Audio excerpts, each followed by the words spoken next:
where they actually put his casket kind of right out there in front of that east front door in order for people to file by on the outside. The lying in honor ceremony happened for the first time in 1998.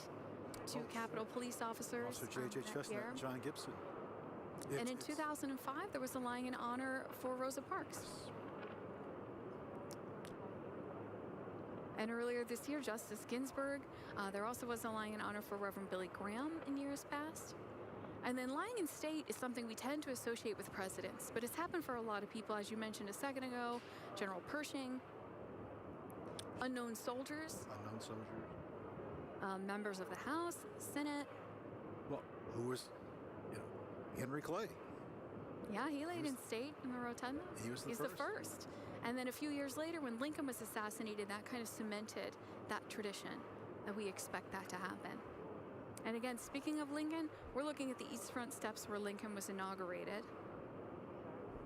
We actually have on display down in the Capitol Visitor Center a table. It's stunning.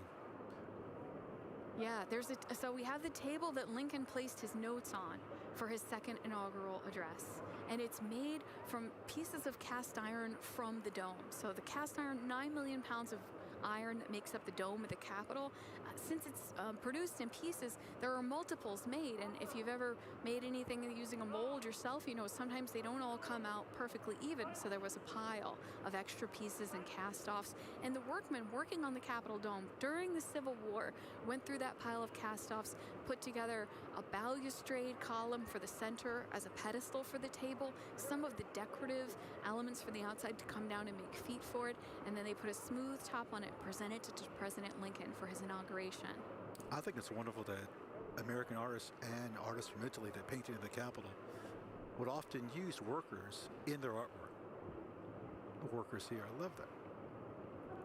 Well, we even know that Constantino Brumidi, who painted that fresco inside the Capitol dome, used some of the iron workers for his models. Charles Thomas, the superintendent, the foreman. Particularly for the scene of mechanics that has Vulcan at an anvil and forge, and he needed people to kind of stand in as models to represent the workers in that forge.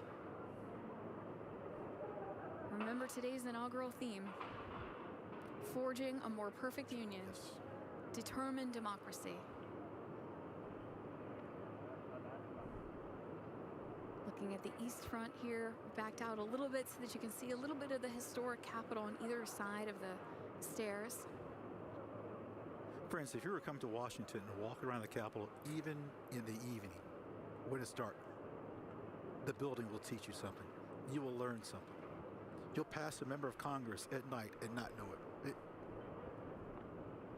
And you'll go by 20 yards later and someone will say, wasn't that so-and-so that just walked past? I believe so. Here they come for the reviewing of troops. Now, I was just going to say, Calvin Coolidge's inauguration, the first one to be broadcast by radio, 1925. And the first one for TV, Truman, 1949. The cables for people to watch it in the Midwest had literally just been installed a few weeks before. Folks on the West Coast still couldn't watch Truman's inauguration.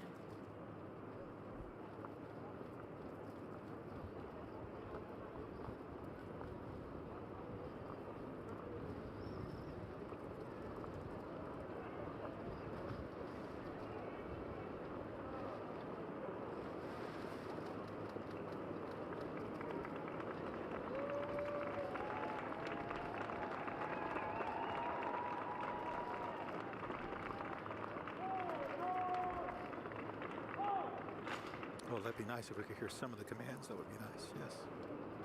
We can hear the applause.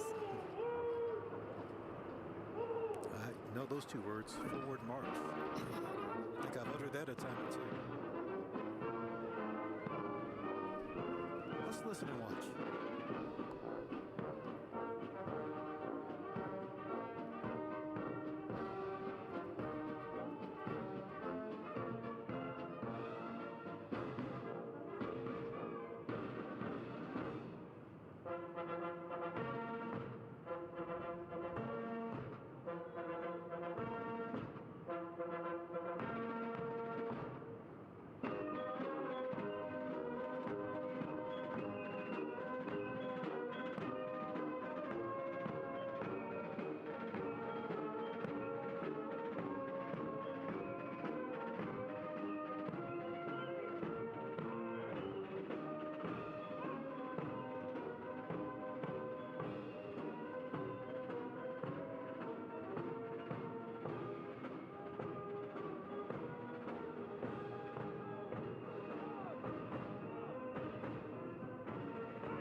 Janet, what if I were to tell you that in one day you would have a new job and change your place of residence in the same day?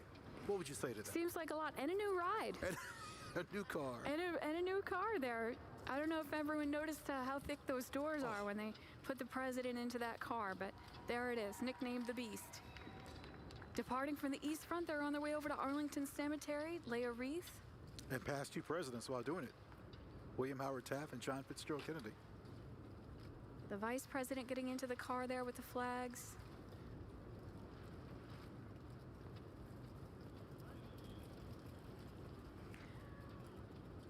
You know, Chairman Blunt, the JSEC, announcing this 59th inaugural, spoke about this event, commonplace and miraculous, and how this stands as an assurance to all people of our continued, unbroken commitment to continuity, stability, perseverance, and democracy. We have a statue in the Visitor Center of Frederick Douglass. Yes. And on the base of it, a quote from one of his addresses: "If there is no struggle, there is no progress." This year's inaugural theme, selected by the JSIC, "Our Determined Democracy, Forging a More Perfect Union." I would say a prolific display of that today.